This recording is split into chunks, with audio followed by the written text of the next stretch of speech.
اور تاریخی لحاظ سے بھی رمضان کا مہینہ برکتوں سے گزرا ہے۔ 12 رمضان کو انجیل کا نزول ہوا۔ ہمارا یہ عقیدہ ہے کہ ساری جو آسمانی کتابیں ہیں وہ رمضان کے مہینے میں نازل ہوئی۔ صحف سے لے کر جو ہے وہ 4 کتابیں ساری جو ہے وہ رمضان کے مہینے میں نازل ہوئی۔ اس کے علاوہ 12 رمضان کو یہ 1 ہجری کو پیغمبر نے عقد مواخات باندھا ہے کہ ہر ایک مہاجر کو انصار کا بھائی بنایا۔ یہ 1 ہجری کو ہوئے، 12 رمضان کو ہوا اس طرح کہ جو لوگ آئے تھے مہاجر کے عنوان سے مکہ سے، یہ بے سامانی کے حالات میں تھے، ان کے پاس کھانے پینے کے لیے رہائش کا کوئی انتظام نہیں، تو پیغمبر نے کیا ایک مہاجر کو ایک انصار کا بھائی بنایا تاکہ یہ ان میں اخوت قائم ہو، برادری قائم ہو، اور یہ معاملات کو اپنے آگے بڑھا سکے، دنیاوی مشکلات سے گزر سکے۔ تو ان میں ہر آدمی کو دیکھا جس کا دوسرے سے مزاج ملتا تھا اس کو بھائی بنا دیا۔ مثلا حضرت طلحہ کو حضرت زبیر کا بھائی بنایا، خلیفہ اول کو خلیفہ دوم کا بھائی بنایا۔ تو امیر المومنین کونے میں بیٹھے ہوئے یہ منظر دیکھ رہے تھے، اکیلے رہ گئے نا، پریشان ہو گئے، رونا شروع کر دیا۔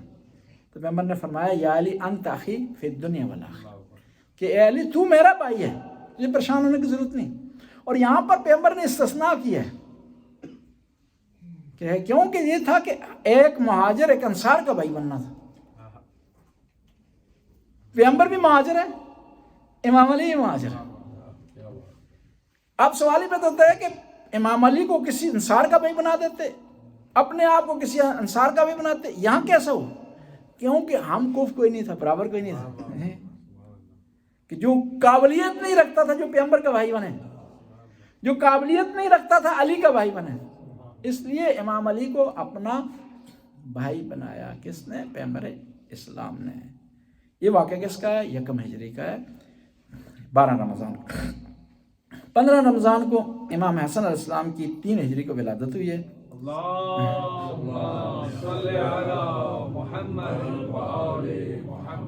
اور 37 یا 38 ہجری کو 15 رمضان کے واقعات میں سے محمد بن ابی بکر کا مصر پہنچنا، کہ آپ کو پتہ ہے کہ امام علیہ السلام کو جب ظاہری خلافت ملی تو مصر کا جو علاقہ تھا یہ بڑا تھوڑا مشکل علاقہ تھا۔ 2 علاقے امیر المومنین کے لیے بڑے سخت تھے، 2 وجہ سے۔ ایک تو یہ جو تھا وہاں کا بجٹ بہت زیادہ تھا اور دشمن کی نگاہ بجٹ پر تھی، ایک بصرہ اور ایک مصر۔ دوسرا وہاں کے لوگوں کا مزاج بھی تھوڑا عجیب سا تھا، اس وجہ سے 2 علاقے بڑی مشکل کا جو ہے وہ ان حوالے سے امیر المومنین کو سامنا کرنا پڑا۔ محمد بن ابی بکر کو بھیجا اور پھر بعد میں وہاں شہید ہو گئے تھے۔ ان کی شہادت کے بعد ظالم دشمن نے کیا کیا کہ ان کے جنازے کو گدے کی کھال میں سینک کر کے جلا دیا تھا۔ کس نے؟ امیر شام نے۔ امیر شام کے کہنے پر عمرو عاص نے ایسا کیا، اور اسی بنیاد پر آخر زندگی تک ام المومنین حضرت عائشہ جو ہے حاکم شام کو بدعا دیتی رہی ہیں، اور اسی وجہ سے حاکم شام نے ان کا قتل کروایا۔ اور یہ وہ ہیں محمد بن ابی بکر جن کے بارے میں امیر المومنین ارشاد فرماتے ہیں محمد ابنی من صلب ابی بکر، کہ محمد میرا بیٹا ہے، صلبی لحاظ سے ابو بکر کا بیٹا ہے لیکن تربیت کے لحاظ سے میرا بیٹا ہے۔ اس سے پتہ چلتا ہے کہ تربیت حاوی ہے وراثت پر، کہ بیٹا کس کا ہے لیکن کتنا بڑا مقام پا رہا ہے، کہ جو مقام ممکن ہے بعد بنی ہاشم کو نہ ملا، اور اتنا بڑا مقام پایا کہ خود امام جعفر صادق علیہ السلام ارشاد فرماتے ہیں کہ مجھے فخر ہے کہ میرے نانا محمد بن ابی بکر ہیں۔ کیوں؟ محمد بن ابی بکر کے بیٹے تھے قاسم، قاسم کی جو بیٹی تھی وہ امام جعفر صادق علیہ السلام کی والدہ ہیں۔ اس سے پتہ چلا کہ اسلام میں رشتہ داری نہیں ہے، عمل ہے، کردار ہے۔ کردار اگر اچھا ہو تو بیٹا کسی کا بھی ہو تو اس کو بلند مقام مل جائے گا، اور کردار اگر لو تو نبی کا بیٹا ہو تو قرآن اسے کہہ دے گا کہ یہ بیٹا نہیں ہے نبی کا۔ کردار اچھا ہو تو پیغمبر ارشاد فرماتے ہیں سلمان منا اہل البیت. کردار گرا ہوا ہو تو سگا چاچا. قرآن کہہ رہا ہے تبت یدا ابی لہب و تب، کہ خدا بدعا دے رہا ہے کہ ابو لہب کے ہاتھ ٹوٹ جائیں. اور پھر قرآن کی پیشن گوئی دیکھیں نا کتنی سچی ثابت ہے کہ جس وقت قرآن نے بدعا دی ابو لہب کی، اس وقت ابو لہب کی اور خلیفہ دوم کی پوزیشن سیم تھی، اسلام نہ لانے کے حوالے سے، اسلام کے خلاف اقدامات کرنے کے حوالے سے، اسلام دشمنی میں دونوں سیم تھے. لیکن کیا کیا اس کو قرآن نے بدعا دی، اس سے متعلق خاموش رہا. یہی ابو لہب کو بغیر اسلام اگر لے آتا تو قرآن کی خبر سچی ثابت نہ ہوتی نا. قرآن نے خبر دی، وہ آخر تک اسلام نہیں لایا. اور اس سے ہٹ کر ایک اور چیز کہتے ہیں، جب مرا تو اس کے جنازے سے اتنی بدبو آ رہی تھی کہ اس کے سگے بیٹے تیار نہیں اس کے جنازے کو اٹھائیں. ابو لہب کے بیلچوں سے اس کا جنازہ اٹھایا گیا. پتہ چلتا ہے کہ قرآن سچا ہے، اس کی خبریں بھی سچی ہیں. اور جو دعویٰ کر رہا ہے اس جیسی کتاب لاؤ، وہ دعوے میں بھی اس وقت بھی سچا تھا اور آج بھی سچا ہے. صلوات پر بلند آواز. 15 رمضان کو 60 ہجری کو مسلم نقیل چلے ہیں کوفے کی طرف. آپ مکے سے آئے ہیں مدینہ سے کوفے کی طرف روانہ. اور امام حسین نے خط دیے آپ کو جس میں لکھا ہوا تھا کوفہ والوں کے نام، قد بعثت علیکم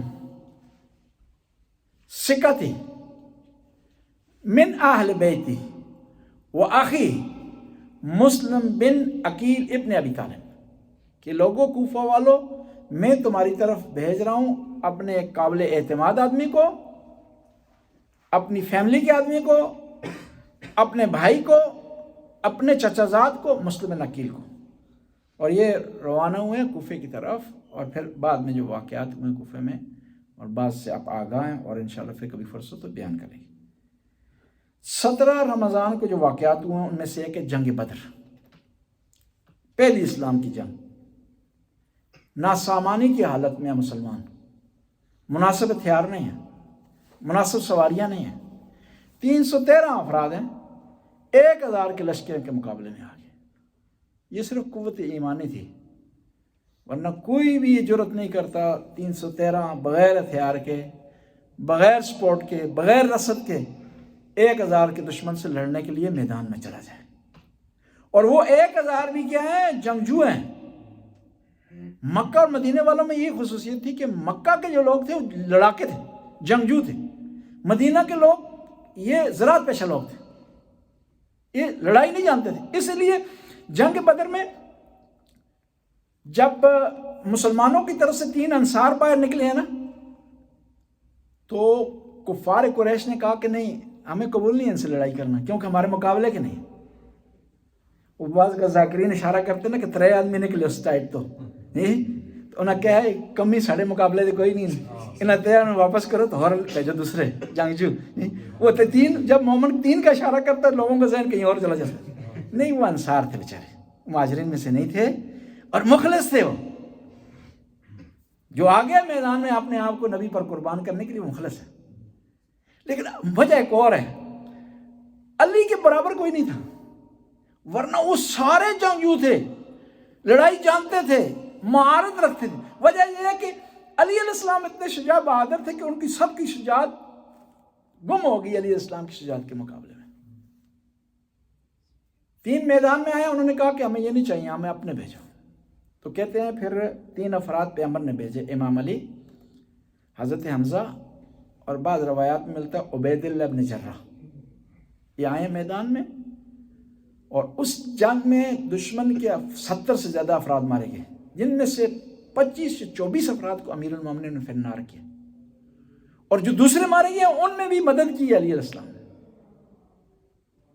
اور یہ وہ میدان تھا کہ جہاں پر علی علیہ السلام کی شجاعت پہلی دفعہ واضح ہوئی ہے. اور بڑے بڑے نامور لوگ ہیں، لیکن کہیں بھی اس میدان میں ان کی شجاعت دکھائی نہیں دیتی کہ کہیں کسی آدمی کو قتل کیا ہو، کہیں مقابلہ کیا ہو، کہیں تاریخ میں لکھا ہو کہ فلاں آدمی فلاں دستے کا انچارج تھا، یا فلاں سمت کا انسان تھا. واحد امیر المومنین اس جنگ میں جن کی خصوصیات واضح اور روشن ہیں. اور اس جنگ میں معاویہ کے 2 بھائی مارے گئے. تو امیر المومنین نے خط لکھا تھا نا صفین کے واقعات سے پہلے کہ اے معاویہ خبردار رہنا، جس تلوار سے میں نے تیرے 2 بھائیوں کو فنار کیا وہ آج بھی میرے پاس موجود ہے. وہ غائب نہیں ہوئی، گم نہیں ہوئی. معاویہ نے جواب میں لکھا کہ علی مجھ سے جنگ نہ کرنا، میری فوج گندم کے دانوں کی مانند ہے اتنی کثرت سے. تو مولا نے جواب دیا کہ ان گندم کے دانوں کو چگنے کے لیے میرے پاس ایک مرغ ہے جس کا نام مالک اشتر ہے. ایک معاویہ کا نانا بھی تھی. جی جی. ایک نانا 2 بھائی. نانا ہی مارا گیا. جی جی. اس صلوات پڑھنا.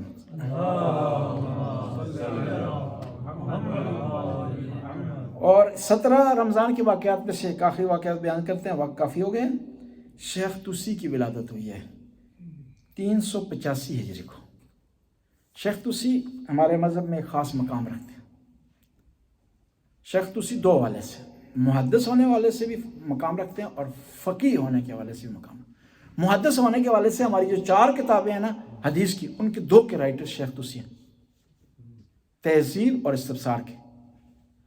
اور فقہ کے لحاظ سے انہیں شیخ الطائفہ کہا جاتا ہے کہ بعض علماء کا نظریہ ہے کہ ایک لمبے زمانے تک جو مجتہدین آتے رہے ان کو فالو کرتے رہے، اپنے اصول میں، اپنے قواعد میں، اپنے استنباط کا جو طریقہ کار ہے احادیث سے یا قرآنی آیات سے، ان کے طریقے کو جو ہے وہ بروئے کار لاتے رہے ہیں.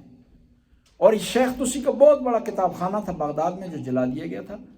بعد میں انہوں نے کنورٹ کیا ہے بغداد سے حوزہ علمیہ کو نجف کی طرف.